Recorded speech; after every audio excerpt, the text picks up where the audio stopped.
Welcome to Your Vibrant Life podcast with me, Alison Stockton, the founder of Vibrant Balanced Health, health and wellness expert, and author of best-selling book, The Woman I Am Becoming. Thank you so much for joining on this podcast, where we will be sharing every week top tips, tricks, and inspiration of how you too can live your most vibrant life. Stepping into areas of personal development, self-love, self-appreciation, spirituality, and becoming the best version of yourself and living your most vibrant life. We're going to share with you steps and advice on health, spirituality, self-love, self-care, self-worth, and how to grow into the most incredible woman that you've always desired to be. This is a space for women to learn, to grow, and to live their healthiest, happiest life with women who are here ready to support you. We are so happy to welcome you here. And if you feel so called to, please do leave a comment at the end of the show to let us know that you've enjoyed it. Share it with a friend or two and inspire somebody today to live their best life and to learn to love the life that they live. We are so grateful for you being here, and we wish you the most incredible journey into living your most vibrant life.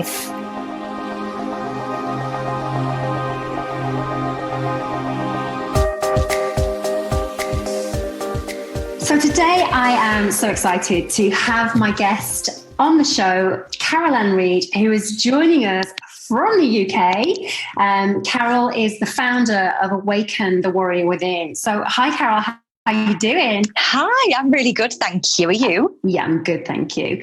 I'm so great that you're here. And I always miss the Ann off the end of Carol Ann.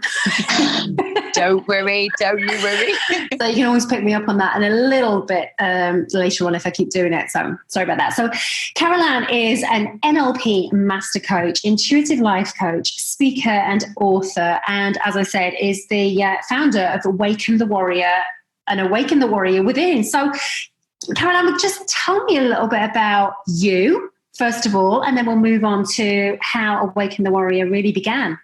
Yeah, absolutely. So, as you said, I'm from the not so sunny UK, but my background was in performing arts, and then through the way that you could only sort of describe different events, shall we say, we'll no doubt touch on those, but different events kind of led me down a completely new path in life to sort of step into more of the mindset arena, understanding our psychology and wanting to really help make a difference to people's mindsets and lives.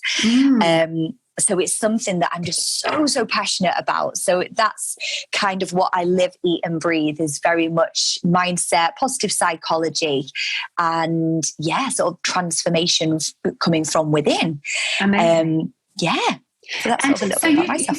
When you say about performing arts, how was that? Because, when we talk about you stepping into the psychology and how our mind works, performing arts is something that it can really take a toll on a person individually, questioning their ability, questioning their self-confidence and where they stand with themselves in life. So was that kind of where you were at and why you decided to make that transition? Absolutely. So I think the thing with performing arts is you have to be able to literally wear a mask where no matter what's going on in life, you have the ability to just like click your fingers and then you're into performance mode, which is fantastic. It's what you are trained to do. It's what you get paid to do. And the audience also enjoys that kind of escapism. It's a chance for them to get lost in it. But as you've just said, you can come up against a lot of rejection, or comparison is probably a biggest one of comparison paralysis. Yeah, absolutely. I need to be a certain size. I need to look a certain way. I need to sound a certain way, move a certain way. And if you don't fit into any particular boxes of what people are looking for, bam, you're out. So there was a lot of mindset needed there, but I had this like ability to just put the mask on and show up. I'd say it definitely gave me a thicker skin, but back then I didn't even realize. I just thought everyone struggled with it, but I struggled really bad with confidence and even anxiety. yeah, I just presume that every person that was on stage had the same thing, that they would just be able to switch the mask on. So you never said anything and never spoke about these feelings or emotions that you had. You just kind of literally put the warrior mask on and cracked on with it. Yeah, I just presumed that because, well, no one really spoke about it so much. It was just like, it wasn't even a nerve thing. It was just, you kind of get up, you crack on. You obviously get a few people that get very emotional, but I was like, that's just not me. Everyone must be feeling like this. So it's just the norm. So yeah, I very, very much fell into the trap of carrying on regardless, completely disregarding my thoughts, my severe headaches, anxiety, all the red flags that were showing up. I was like, everyone must have this, and just kept going full steam ahead. And what were your coping mechanisms? Because I'm sure, not just in performing arts, I think generally now when so many more people are stepping into an entrepreneurial world, it is a comparison thing. So we're always trying to almost perform in our life regardless. Yes. But, when we talk about coping mechanisms, you said you just put on the warrior mask. At what point does the mask not protect you anymore? Well, back then, so I sort of have this this thing about the worrier versus the warrior. Yeah. And back then, it was very much the worrier. So I was in this constant state of worry, as I was saying, am I good enough? What if someone else does this? I used to have this thing of always, if someone says, so what do you do for a living? I'd be like, well, I'm a singer and dancer. And I mean, I did a tour of the West End version of Dirty Dancing in Ireland. So I did some pretty cool shows. Yeah. But if someone asked me, I would say, I'm just kind of blagging it. And I would always have this thing of playing it down. And every night I would be like, right, I'm going to make the most of this because you never know when it's going to end. Mm-hmm. And I would always be on sort of tender hooks around that. But also that allowed me to just fully be in the moment in a way and enjoy it. But I'd actually say my coping mechanisms back then were probably very unhealthy. In fact, no, they were. And that's what kind of led me down this route. It was very much controlling what I ate. Exercise was a big one. I would use exercise a lot for that control sense. Yeah. Totally. And yeah, and probably a bit of partying as well. Okay. So a really unhealthy coping mechanism were overtraining, undereating, because you've got to fit in, you've got to be the part, because you never know when your time is up, like you say. And, for how many years did you carry on doing that, of that unhealthy process? Oh, so many years. I mean, my actual training started when I was about 6 or 7. I started doing sit-ups in my bedroom. Really? Yeah, really. I remember having a Britney Spears poster up on my wall, and she just had these abs to die for. Obviously photoshopped. I can still see it in my mind. But I was like, I want to be like that, to the point where I got my belly button pierced without like my parents knowing. Yeah. Oh no, I was older than that. But that's like okay, for parents with kids, don't let them listen. No, absolutely not. But I just had this thing, and that's what I believed. Well, that's what everyone would do. So in my circle of performers, we all had these what were seen as normal coping mechanisms. Yeah, everyone's mask every now and again would slip down, and then you'd see that thing of, I'm not on my own, but I've got to be brave now and put on that brave face for them. It was very bizarre. Can I ask you this? Performers, as in athletes or actors and actresses, they get coaches, they get mentors to help them, to support them.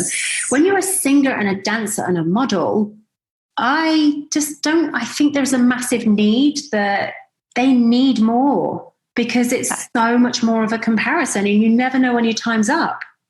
You know what? That is so right. And yeah, I mean, I've worked with quite a few athletes actually now. And in fact, I've not long worked with a lady from the West End, and she was going through such similar tormenting thoughts, and it all starts in our thoughts. And there was a big barrier up that was making her worries become her reality. The jobs weren't coming in, the calls were getting cut.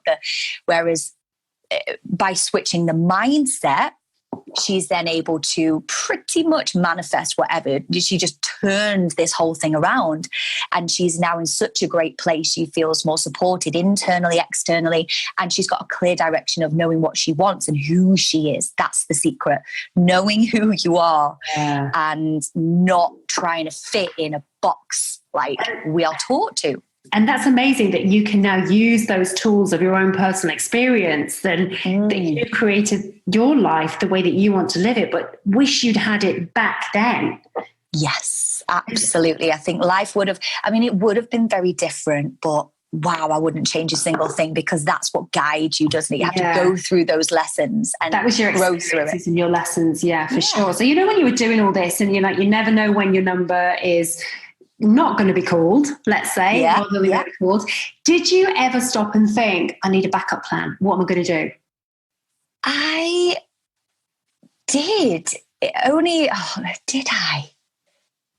Do you know what? I think, I always had a real interest in sports and fitness. So I did some training on the side. I did, because we would be doing 6 months on, 6 months at home. So I did actually naturally gravitate towards the fitness industry.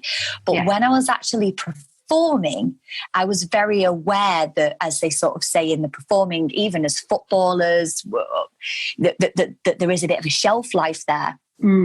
But I always had this thing of, I would just know in my gut when it's my final year. And I did actually hear that gut of, right, this is it now, one more year, then you're done. And I followed that feeling. That's amazing that a lot of people don't listen to that intuition and that gut brain connection, which we won't talk about right now, because I know you and I will just go off on tangents about gut brain connection and how relevant it really is, and how so many people don't really tune into it. But I won't get into the sciencey bit on that right now. That's for something else.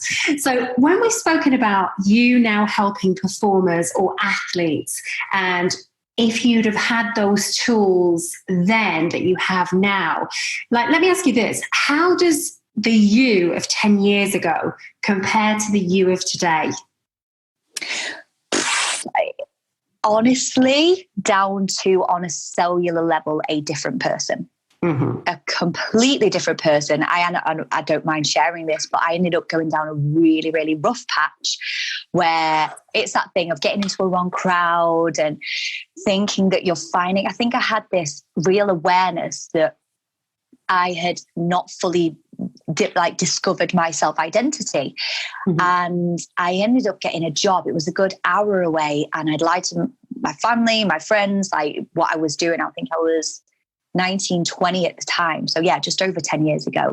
And I ended up taking like drugs, and that was just not me, and living this party, rock and roll lifestyle with very, very dangerous relationships in the end. And I swear now, looking back, I was just so in search of finding myself. I hadn't found myself being this dancer on a stage and performing and bringing light and love to the curtains and the stage. So I was like, well, where's like the darker side of me? And I literally went in hunt of her. And I certainly found her, but it wasn't a pleasant place to be. And I think to find ourselves, we almost have to discover who we're not. Oh, God, yeah. I love that. So it's so true. Find, okay, so that definitely isn't me. And I ended up in a real sticky situation, and physically like having to escape an apartment that I'd been sort of held against my own will for like 2-3 days. And that was a big moment of, right, okay, no one is ever just going to rescue you. You have to rescue yourself. And that was a big turning point for me. So the me from 10 years ago, not a single cell is the same. And it's true what you say, on a cellular level, we do renew our cellular level, our brain, everything does. It's not just a woo-woo thing. It's actually factual. It's scientifically proven. Yeah. It's all of the different trillion cells that are in our body. And it is about tapping into that. And as a mindful coach, as an intuitive life coach, that if you repeat the old patterns again and again, then that becomes your truth. It's only when you make a decision to not continue to live the same life over and over that things genuinely can change for the better. You know, and it's really tapping into that and knowing that that is possible for us all. So, totally right. And it takes time. I mean, some people say to me, so I work with, I work at quite a nearby rehabilitation centre. And some people will say to me, yeah, but I find it hard to just change these thoughts. Or this week I've had a week of my old thoughts coming back in. And I mean, I've been in here for 7 months now and I shouldn't be having these, should I? And I'm like, how long have you been thinking the old way? And they're like, 20 years, like 20 years, whether that's been on drugs, like whatever their lifestyle was. Okay, so 20 years compared to 7 months. Like, we have to have the patience and know, like you've just said, that it takes time and it's an evolving process. Yeah, totally. I actually did a post on Instagram the other day about patience. You know, we have to have patience with ourselves to know. I think we live in a culture and a world and a time with technology that everything is at the click of a button and everything is instant. But if we've had a repetitive pattern of self-negativity, self-doubt, self-sabotage, and we've done that for 20, 30, even 40 or 50 years, it cannot go away within 2 hours of having a session with a life coach or a mindfulness coach or whatever. It takes time because you've got to implement it. And, absolutely. You know, it's understanding that patience is going to come and then we can truly change on a cellular level. And I just want to, talking about that, I want to just take a quote from the book that you co-authored with. And it was, sometimes it's just about remembering how powerful we are just as we are. Yes. And it's totally stepping into that. So that was incredible that you've made that transition of that self-critical young girl and that critical dancer, performer, singer, to coming into where you are right now, to helping other women and, you know, living your own best life, your most vibrant life. So, yeah, you know, when what you're doing now obviously wasn't always your dream. It was to be that performer, singer and dancer. So at what point did you think, you know what, this is what I'm going to do as a career? I want to change. I want to help women and men, because I know you work with both of them. So at what point did you really make that decision? So I didn't really realize this. As much as I thought I was in love with being a performer and singing and dancing, and I used to love choreography and writing songs and creating music as well, I thought that, or probably to the outside world, that's what I loved. But actually, what I was in love with was the result of seeing the audience or seeing someone listen to something and light up. Yeah. So it lit me up seeing them light up. It was like a mutual light up thing, doing the performing, if you like. But I would say the big turnaround point was, again, I often speak about this now, sort of doing talks, but I lost my stepdad to suicide. And that was actually when I was working abroad. And being myself, I absolutely broke down in the day. I don't think there's any words to actually describe the emotions that it brings you. It is almost indescribable. But I made myself still go on stage that night and perform. Yeah, and I just had that. It was this. It was the switching of, no, I can do this, and it was the most gut-wrenching show I think I've ever done in my life. But I heard lyrics to the songs that I singing. In particular, I had to sing an album, and it was that Chiquitita.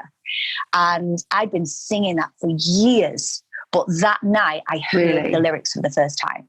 Oh, you just and it still like gives me goosebumps. Yeah, and I just realized, I'm like, this isn't what I'm meant to be doing. Like, this cannot happen to another human being. Like, it's wrong on it. And I don't think I obviously hadn't fully processed. It wasn't even 24 hours. But it was in that moment where it was, this is my last year doing it. I have to do something. And I suppose I still get that mutual feeling of when you see that transformation in someone, it lights me up and it's lighting them up. So I still get that high, that fix, if you like. Yeah.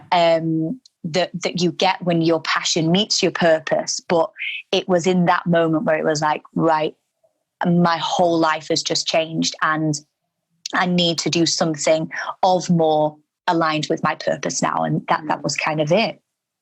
And it is a very sad moment that's when you had that realization. I think for many of us, we don't realize it until something like that around us happens. We don't tap into listening to what it is that we truly do decide to do. Yeah, I've just been writing about this in the upcoming book, the Wellbeing Warrior, and I call it mortality motivation. That so many of us have to wait for this mortality to hit us, whether it's an illness, a death, a loss of a job or a relationship, for us to go, oh my God, or a health scare, that's a big one. Yeah. Something has to change. And it's that shift in perception. But I always, like, one of my messages now is like, don't wait for mortality motivation to hit you. You can change at any point.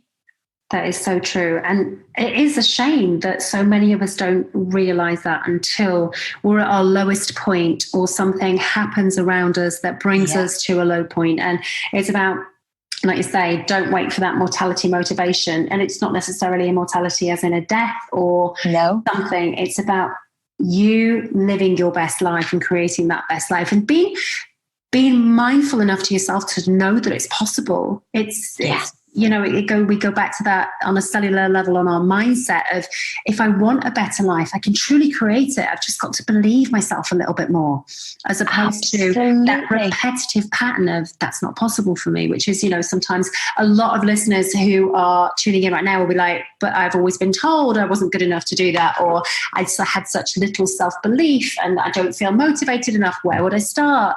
If you have a big enough desire to make a change, then literally take it and do it. So right. And if you ever sort of ask people, this is something I find really fascinating. So if you ask people, so at what moment did you make that change?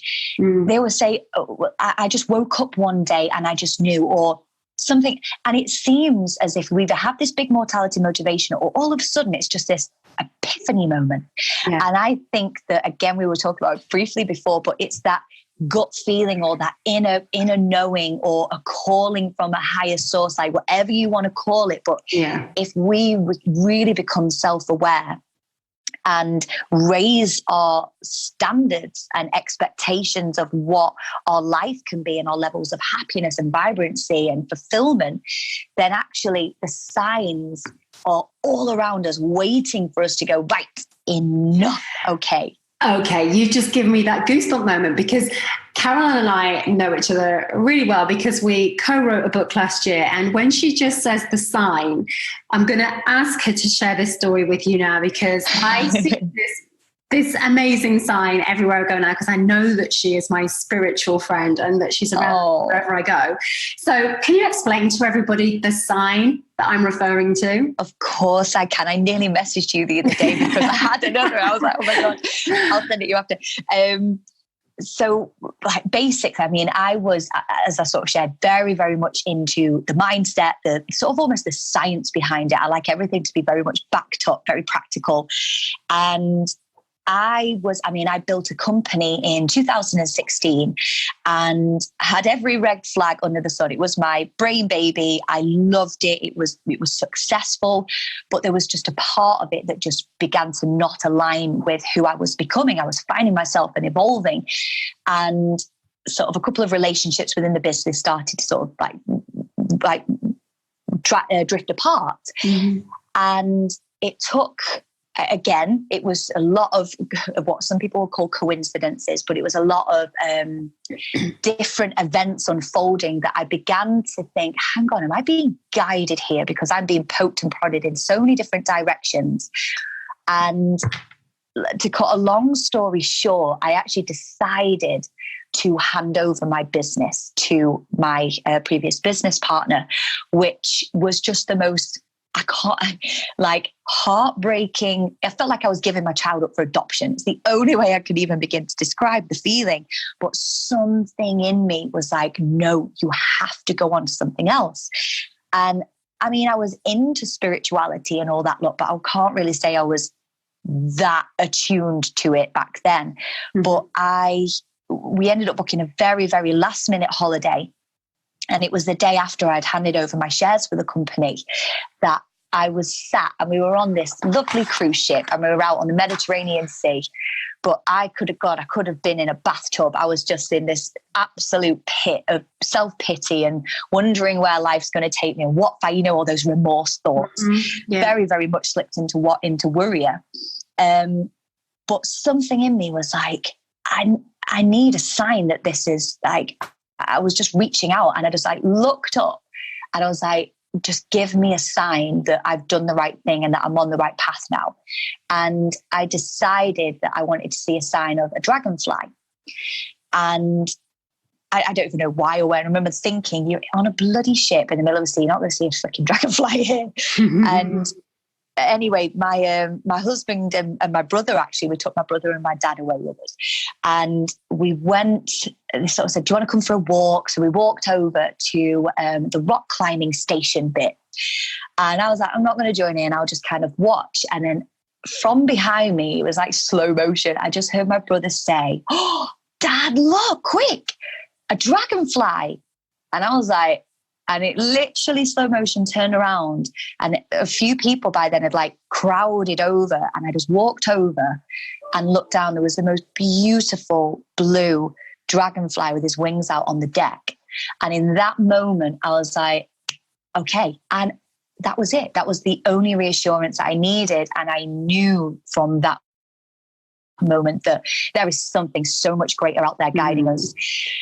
And so that's kind of always been my go-to thing. And from there, I can only really describe it as magic. Once you tune in and really trust it, it's pretty crazy. I love that. And it's trust the process. Just trust that process. Know that if you tap into that negative mindset, which we all do, even the most positive psychologists and positive people all have an element of doubt in what they're doing, and they have to turn the doubt switch off and turn on the possibility switch. Yeah, totally. And the only way I can describe it was like, I mean, I've got a toolkit of things to switch my mindset, and a powerhouse of support like yourself and so many coaches and mentors and professionals that I've worked with. But I wasn't able to get the help and support that I needed. And it was surrendering to actually someone that I couldn't just call or couldn't read a book. It was the force outside of us that actually made the biggest switch that then guided us down this kind of the new path where the warrior developed. Yeah, I love that. And it's just those signs. And you and I both love Gabrielle Bernstein, and one of her parts in her book was, the universe has your back, and she asks for a sign, and her spiritual animal was shown. It was the owl. Yeah. And then she just kept seeing it is an owl, right? It is an owl. Yeah, it is. I was a good question myself then, talking about dragonflies. And then she started to see this owl everywhere. And if you ever read Gabrielle Bernstein's The Universe Has Your Back, then you will totally understand where we are coming from with that. And that book was one of the biggest life changes for me, to be honest, was reading that and knowing that you're covered. But like you say, sometimes just reading a book isn't enough. You need to know that you have a support network around you. You need to know there's people that understand you, because, you stepping in from all singing, all dancing to going to what some people might seem as a bit woo-woo is when people don't get you and they can't support you because they don't understand it, is you have to dig even deeper to know that burning desire will, come. Yeah, absolutely. I call it being the lighthouse. So if other people aren't ready for it, they can't support you for their own internal beliefs or whatever their thing may be, that's okay. This is part of your, like, as much as we're on a journey, other people are on a journey. So we just have to lead the way and just keep being the light. Just keep moving those steps forward. Yeah, totally. So I want to ask you this. What is the craziest thing that you have seen in business so far for yourself, whether it be like crazy clients or whatever, the transformations? What's been the most amazing thing that you've seen and the craziest thing? I love that question. I love that question. It's two in one. Weirdly, I actually had two things that come to mind. There was one that was a very practical business thing that sort of came to me, and that was people jumping ship too early when things aren't going how they expected within 6 months. Like, let's not move on too quickly from that, because I think, you know, women who are listening and wanting to create the business and the life and their body and everything else that they desire, it is so true. It's don't jump ship too soon. There is always going to be someone there to support you. Yeah, absolutely. And I think especially in this day and age, you've got the next up coming. I mean, I had a big part of my career actually in the transition was in health and fitness and network marketing. But there's so many things that pop up that are just these sparkly objects that become the next 10-figure coach, become the next this. So important that we don't just look left and right and compare and see what other people are doing. We must, I mean, if we take any celebrities that have what we call like the overnight success, or the person that you're following on Instagram that suddenly has like 50,000 followers, or they've got their own show or this, and even in fitness, a massive one, when you see people that have, I don't know, had babies and then seem to have just bounced back. We don't know what goes on behind closed doors in terms of their level of commitment, in terms of what their body or their career or past, they may have been in fantastic shape before, so their bodies bounced back, or they may have had a 15-year career training and the next minute, bam, they've hit what they've been manifesting.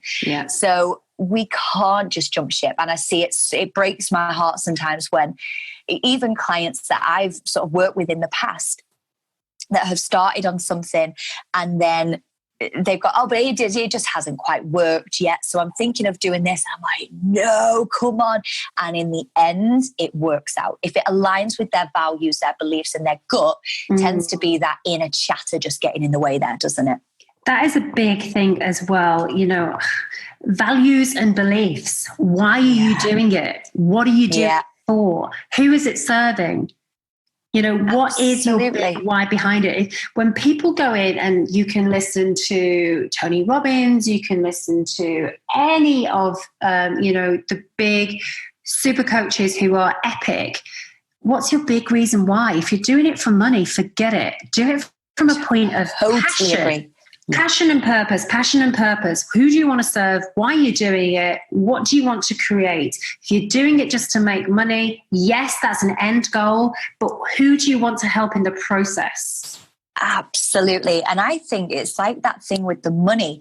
This is with the whole like millennial generation and the online space, is we're all out there to get this quick fix and to get that quick money or whatever it is. And really, if you're doing what your soul, this is what I do with a lot of my clients, if you're doing what your soul purpose is, the money will flow in so much abundance you won't know what to do with it.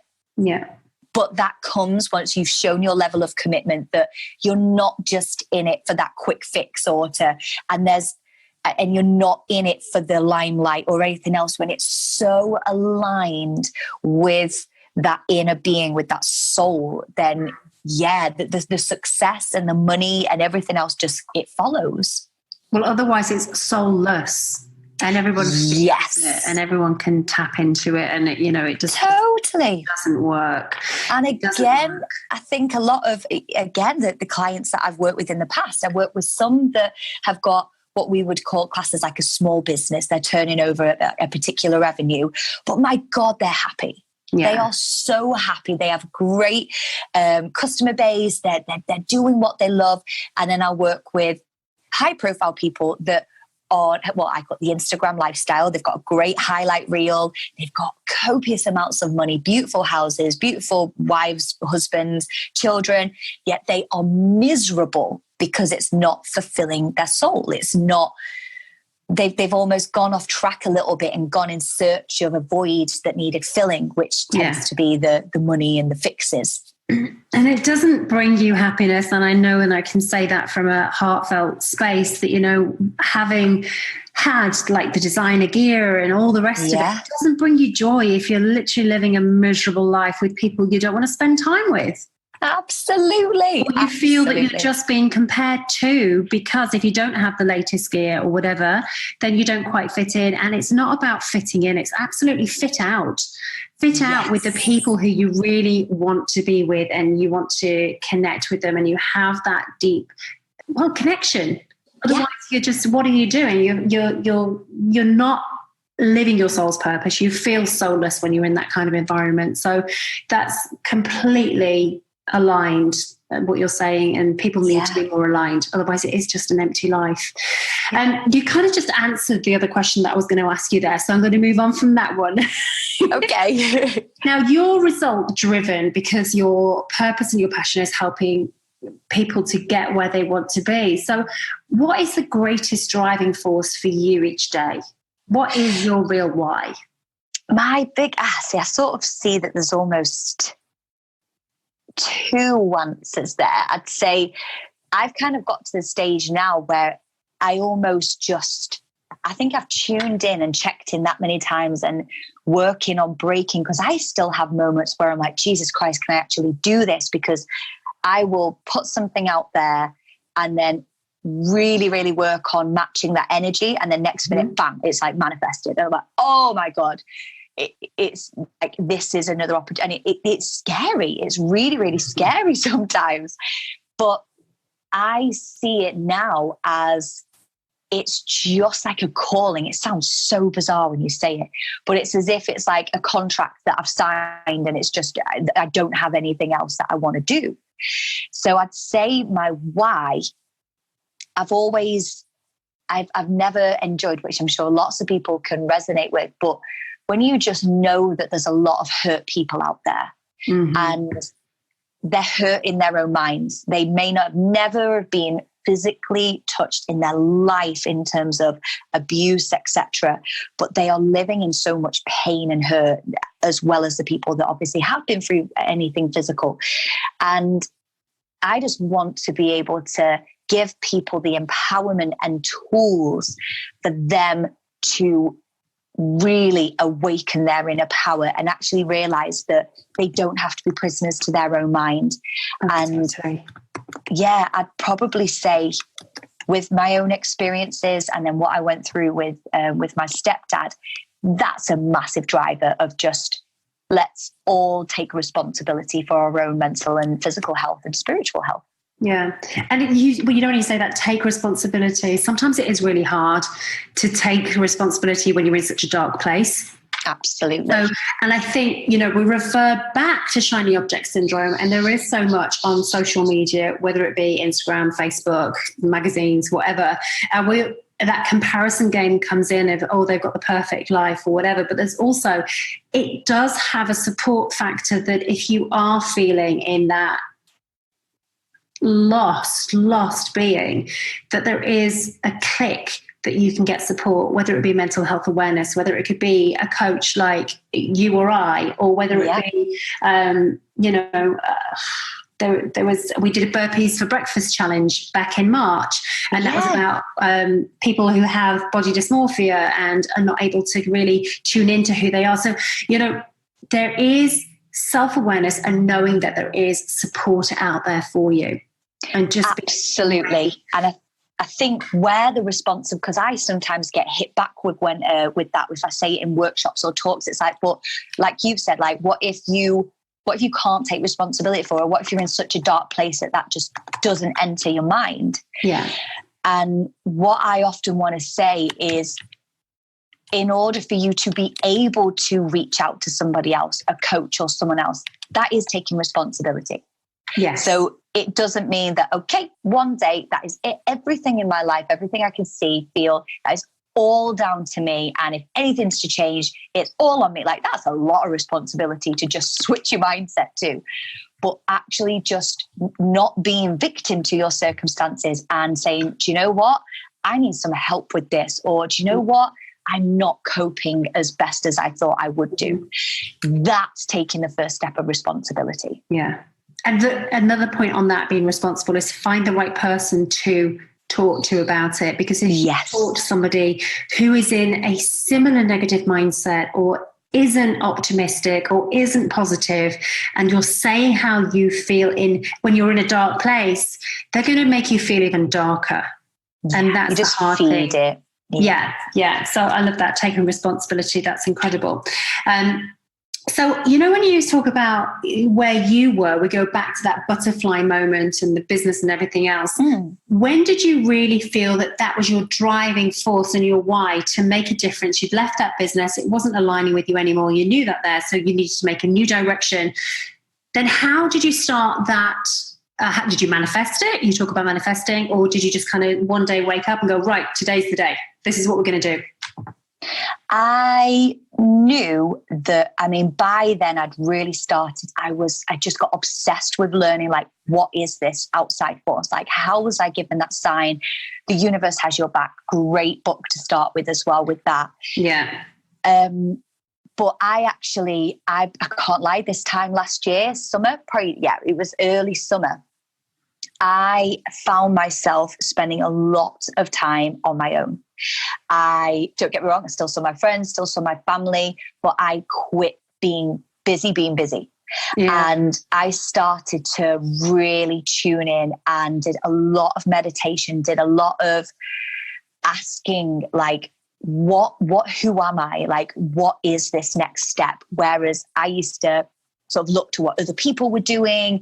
I was that person that would have the magpie thing where it was like, well, that sounds good, or this sounds good. And I'd do a million things at once. Mm-hmm. But I really started to tune in and follow the signs. I didn't just I see a lot now.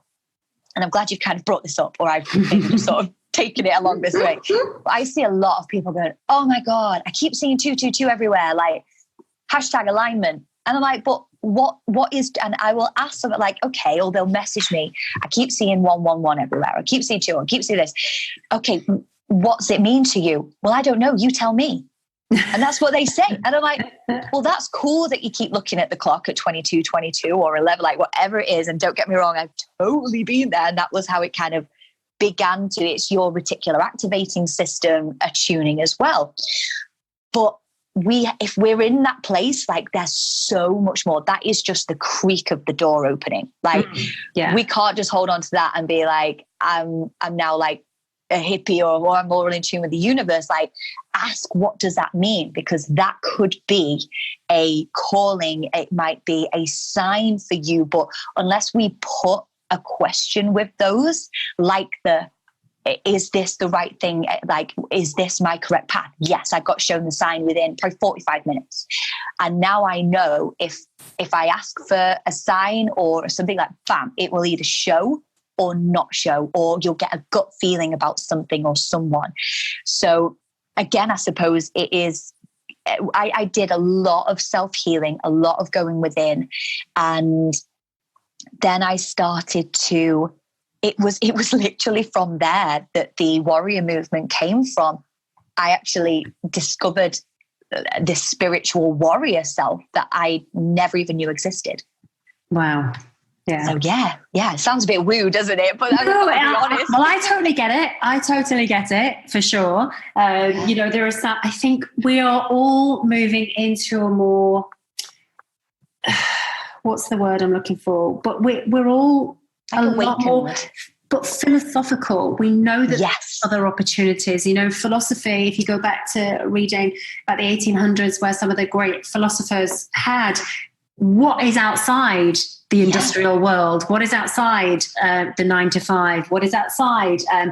Travelers, people who traveled the world in the 16th, 17th, 18th centuries and saw different life and knowing that there was a different way to live.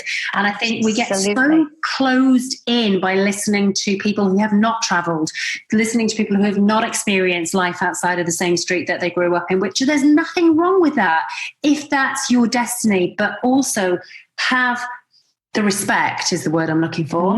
Have the respect to know that that's not for everybody. And just to totally to agree. tune in. And, there is so much more to life. I mean, like you and I, we've traveled the world. We've lived in various different places, and the different cultures that you experience, the different mindsets that you experience. Some are not always great. Some are amazing. Some are very optimistic. Some are very negative. So you choose how your energy is going to evolve around the people that you choose to be with. Absolutely. You don't have to be a product of your environment. I see everything as a lesson. Yeah. Absolutely. Yeah.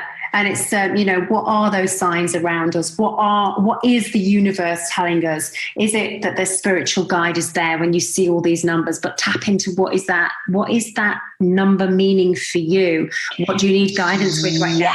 What have you been asking for and manifesting without you even realizing it? Take a step back and, really tune into it and hone into it and see the guidance. It's so true. And I think I don't want to sort of get this sort of message muddled in any way.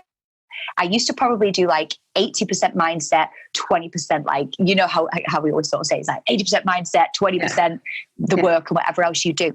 I switched that to doing probably 60, 70% working on the spiritual self, that once you get tuned into that, you're like, oh my God, it's like this superpower that no one knows about and only you begin to discover. And I actually got some mentors along the way during that. And I still invested in business mentors. I still invested in a PT. I still invested in my book. So I didn't just go total, right, everything out the window. I'm just going to sit in a stage myself, and kind of see where life takes me. So I'd say if you are in that transition mode and looking outside of yourself to find that purpose, to find that new avenue, or maybe just take things to the next level. We still need the typical strategies in place, but it's letting go of the need to control. It's if something doesn't feel right, boom, release it, let it go. It's not, you can't do certain, I struggle with funnels and all of that lot. So it's not part of my business. I've never advertised myself as a coach. It's something that just word of mouth and has sort of grown organically. Yeah. And I think that's the difference when you've got a community. A lot of women who are tuning in or, are building a business are either like myself, expat entrepreneurs, or they're digital entrepreneurs. So they're living in places where they haven't really got that community yet. So when you have that community, that's great. And then also you've got to have that self-belief when you're building it literally behind your laptop or in a coffee shop or on the beach or whatever. Yeah. But I have that self-belief that it is going to come to you, and you just build your community and your friendships, and everything is going to happen when you truly believe. It's when that self-doubt and self-negativity comes in, then that's the biggest issue that can come. Talking about that, what is your biggest frustration about the coaching world right now? I know we just said about coaches, and you've never advertised yourself as a coach. Is there a frustration that really grits you right now about how people can grow? Oh, yes, there is. And I don't know. Do you know what? It's one of those. I've just got to share it.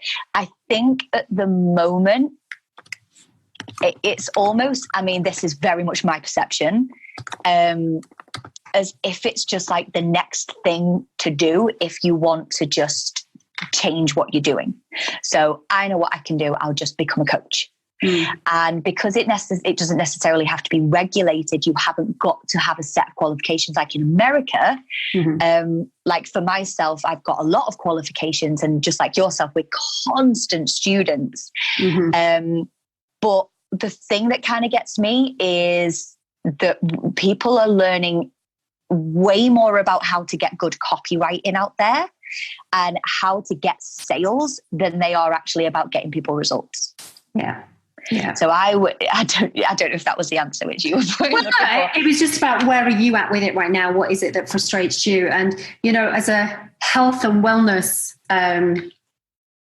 coach for many, many years, I find that frustration when you've got entrepreneurs not taking care of themselves and sharing with people how to build their businesses and expand exponentially to the 10K months. But look after yourself first, because otherwise you're going to reach that burnout where you're talking the talk but not walking the walk. That's the bit that grits me about. Absolutely. I absolutely agree there. I think for me, I'm sort of probably just going to stick along the same lines that if, as a coach, get a coach. That was probably one of the biggest things, because if we're going to be helping to guide other people's lives, to constantly learn and grow, we must be doing that ourselves, I think. Yeah. And for people to see that actually investing in a coach, it isn't like an investment that, oh, I'm going to go and get like something cool done to my hair, or it's not something that's like an extra add-on for my like personal life, or it's like a cute thing to have. It's so necessary to keep moving forward and to keep growing. And no matter whether you are a stay-at-home mum or a stay-at-home dad, or you want to take your health and fitness to the next level, or your business to the next level, like whatever that is, there's always room for that growth. So the investment comes back tenfold in terms of clients. So I would probably say is when people say, oh, I just can't do that right now, and I just don't have the time, or I've just not got the money right now. You just have to let them almost find it for themselves that, okay, nothing's going to change unless something changes. Oh yeah, totally. Nothing changes unless something changes. And you can say that however, which way round you want it to. Nothing changes unless nothing changes. And we have to step into it. And mentors have mentors. Psychologists have mentors.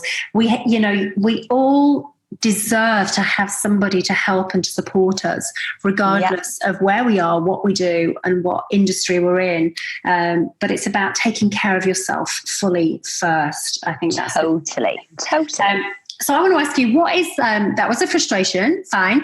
What is one of the resources that you use the most and that you have found the most helpful and useful within your business that could help somebody that's listening right now? For me, I mean, it's actually it's a product that I've now turned into a business, because this is probably, I don't know if this is like a bit of a sideline thing. If you're looking to start a business, ask what's missing in your life. What is a problem in your life that hasn't been solved, or you can't find the answer to? Solve it and share that with others. That's kind of how I've created this business. And that was, my biggest problem was my negative self-talk. So my constant worry of self-talk, and what if you're not good enough? It was constant. It was a fear-based talk, basically. So I use CBT and basically train my thoughts. And that's where it all started like 10 years ago, was recognizing what I'm saying to myself and then beginning to change it. And I got introduced to a really simple CBT technique of snapping an elastic band. Yeah. And that's, we actually use that as well in eating psychology. Yeah. If you're going to go and start that self-sabotage, is use a band on your wrist so that you try and stop yourself, or realize the reason why. Yes, massive part of awareness. So I'd actually say whether people would consider this to be a business tool, I see this as a life tool, and therefore it affects your business because you are your business. Yeah. But can I just touch on that right now, because you are your business. And this is again what comes down to when coaches are not looking after themselves with their health, their wellness, mentally and physically, then you can't be preaching about how to build the business unless you are building it on the foundations of your own health and well-being. 100%. We'll just burn out. Like, it's only a matter of time if and God, I'm speaking from experience there, where you think in order to help a lot of people and to make the money and get your profile up and do all that, you've got to put yourself last. I'll go to the gym next Monday and I'll eat at my desk until 11 o'clock at night because I've got to keep going. Mm-hmm. But actually, if we're not looking after ourselves, or we're our business, and if we burn out, unless you've got a really good residual income to keep roller coastering along, it doesn't always happen. Let me bring it back to the CBT, because you were just starting to mention about CBT, and then we spoke about elastic bands. And you say that was one of the biggest techniques that helped you? Yes, I'd say technique-wise, because we have between 50 to 70,000 thoughts every single day, and they are on a habit loop. So 80% of those are habitual. Over the age of 35, 95% of our behaviors are habitual. So they're on what we call automaticity. And that doesn't mean if you're over the age of 35, like, you're screwed, that's it. We've only got like 5% left. I'm always met with like this open mouth at that bit. But what that means is, wow, do we have to take that responsibility in order to change something? And the most power, I mean, I've looked into so many techniques, because we get told all the time, just change your thinking from negative to positive, or just think something. But it's like, that's great, but how do we really interrupt that thought pattern that is a strong neural connection? It's like a piece of rope. And the band is what has the most evidence behind it. It's the most supported, backed by, I mean, it's NHS gold standard approach to therapy. So I was like, right, this works. And I didn't quite know how at the time, but that had the biggest, quickest transformation for me. So that's actually what I've built my business around now. And I'm launching warrior bands to help people change their worrier thoughts to warrior thoughts using those principles. Amazing. Amazing. And is that going to be available just for your clients, or is that going to be out there for anybody to get hold of? Yeah, it's going to be out there. So I've Fantastic. I've kind of kept it just to clients, but there seems to be a real kind of need for it. So I've worked on a few different goals and visions now, and we're launching next month. Fantastic. Love it. Oh, so much happening for you right now in the business and the expansion. And talking about business and expansion, you have another new book coming out, which is going to be out on, I think it's the 2nd of October. Am I right? Yep. So we've got it. The Kindle version's coming out the 2nd of October, and then the paperback's launching on the 10th, which is World Mental Health Day. Okay, amazing. And so tell me about the book. What's it called? Who should get hold of it, and what's it all about? Yeah, so it's called the Warrior Wellbeing Toolkit. And this was, again, sort of on my own reflection of, okay, like, we don't just go to, say, one practitioner or one coach and bam, that's it. Like, your life is sorted for the rest of your life. That helps you evolve in that moment and takes you on a new journey, a new path, and unfolds new things. So the key behind the book is it's actually 15 different professionals, 16 including myself, coaches, mentors, and teachers, spiritual influencers, and they have each given their personal tool of what they have found that most benefited their lives. They've all been in the trenches, as I say. And sort of come through the other side. So we've got things like self-expression, sound healing, EAM, CBT, EFT, all the way through to energy alignment. There's proactivity around mental health, anxiety, self-love. So it's basically like a toolkit that people can tap into. Wow, should they be feeling that worry, anxiety, not knowing what step to take next. Amazing. And so that's coming out on the 2nd and Kindle version. Then there is another, there's a big launch day, isn't there? You're having a launch event for anybody that's in the Manchester area in the UK. Yeah. So on the 12th of October, we've got the Warrior Wellbeing Workshop, which is lots of the authors sharing their tools and their lessons live. Very practical workshop. And then on the evening, we've got the big book launch celebration. So we've got obviously lots of bubbles, and then a silent disco, which I'll be honest, I'm so excited for. Silent disco. Love a silent disco. Tell me about that. How does that work? How do you have a disco without music? Oh, there's music. But what you get to do is everyone gets headphones. Okay. And you've got like 3 different channels to choose what music you want to listen to. So one channel might be like cheesy 60s, 80s music.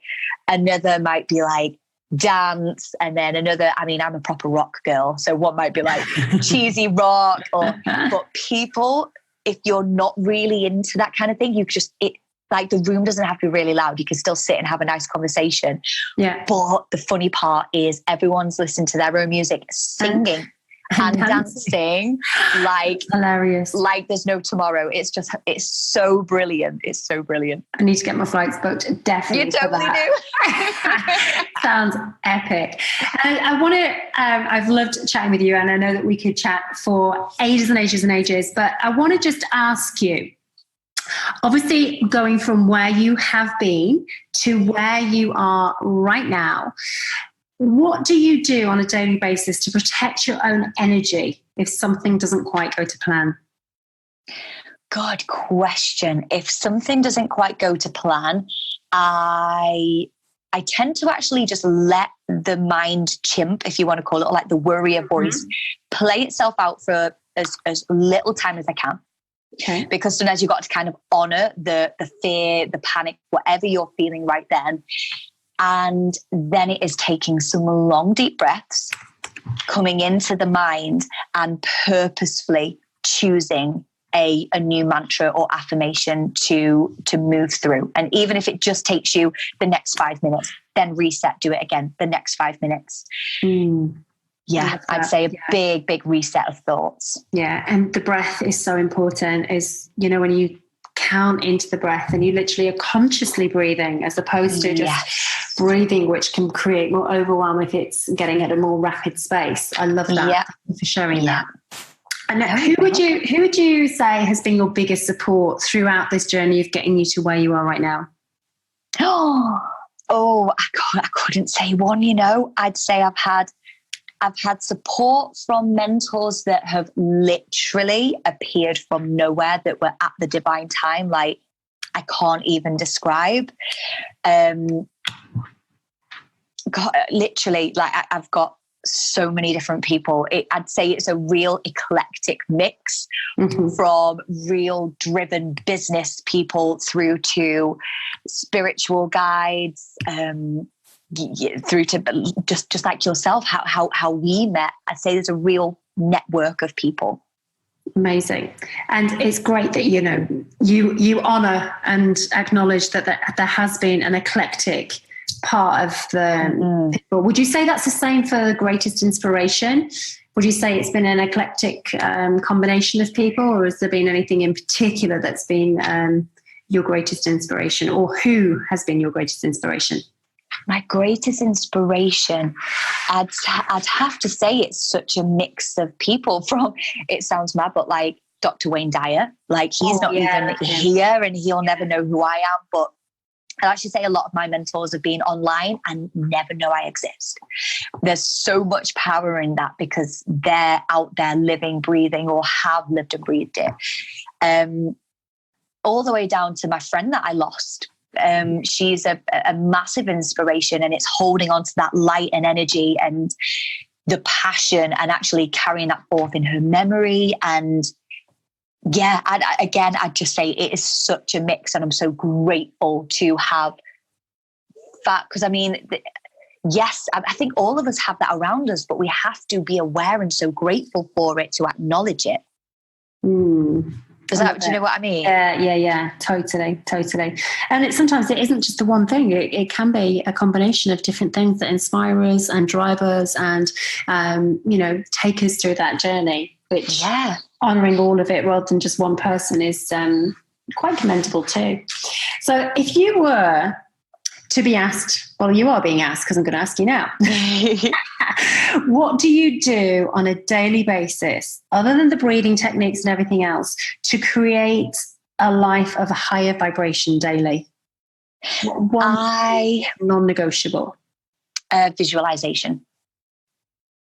Yeah, tapping into the visualization. So if, say, for instance, like today, so I took no longer than 10 minutes to sit down, do some deep breathing, and simply just run through. I mean, sometimes I go out into the future goals, and just see what's out there and see what resonates. Or if I've got a real clear picture of a goal, I will feel as if that's happened or happening. But say like today, the quickest way to raise my vibration was, okay, what would the ideal day look like? And that was doing I was reading through lots of book chapters, and the chapters were incredible. What would that feel like? Then it was visualizing this podcast with yourself. And then what I've got on this evening going really well. And it's just bringing my vibration up to what the highest vision of today could be. I love that. And that's, again, if we go back to the comparison of you 10 years ago, then that is just a huge transformation. Oh God, yeah. I'd just been looking for the next hit of what makes me feel good in the moment. And that was it. That was as far as I thought it went. I love it. Thank you. And I just want to say thank you for the time that you've spent with us, the real top tips that hopefully will inspire others to start to create their best life and tap into their dreams and make things happen on a decision, and drive forward into it, sharing your values and your beliefs, and, you know, really stepping into that soul purpose. And I love that bit. I just want to recap on it about don't wait for mortality motivation. Is if you've got a deep desire and dream, then get on and do it right now. Make that decision today. Absolutely. Because tomorrow it's not guaranteed. We've just got to live for today. It isn't. Do what you can do to make changes today for the rest of your tomorrows. Yeah. That's amazing. Fantastic. So listen, good luck with the book coming out on the 2nd of October. Can't wait to get hold of that. I wish you all the success with the launch and it moving forward. And if somebody is listening, wants to get hold of you and wants to, you know, get in touch about working with you, how can they do that? So on social media, it's at Carol Ann Reid Coach. And I've also got a website, which is www.carolannreid.com. And there's no E's in Carol Ann. Just on the no E's in Carol or Ann? No. Okay. Awesome. Yeah. Well, I will drop them in as well so people can see them, get hold of them, and get in contact with you. And just remind me again, what is the book called so we can share that? Yeah, The Warrior Wellbeing Toolkit. Love it. Can't wait. Thank you so much for having us. So much, darling. It's been a pleasure, and I just wish you so much luck in this new journey, because I know it's literally just beginning for you. So I'm so excited to see what happens in the next 12 months from now with that visualization. Thank you. All right, darling. Thank you so much. Take care and see you soon. Bye.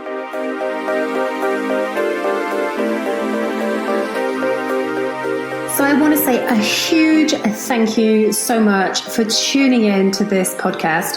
I really am so grateful for all of you. We are so grateful for all of you that are tuning in, and that if you feel that you have got value from this podcast, if you feel that there's so much more that you want to hear, then please do go over to iTunes, leave a review, and share this episode with some of your best friends or people you know would also really, really get value from it. We only grow through you, and we're only here because of you. We want you to know that each and every woman out there, we are supporting you, we have your back, and we really want to bring you as much value as possible. So from all of us here at Vibrant Balanced Health, we want to say thank you so much for listening to us today. Your honesty is so important, and we really, really just want to help more and more women live their more vibrant life and create impact. And that only happens with your support and with your connection to share this message with thousands of women. So thank you so much for stopping in. And if you feel called to, please do pop on over, leave a review, say hi, leave your comments, let us know what you'd like to hear more of, and we will be sure to bring you even more value over and over again.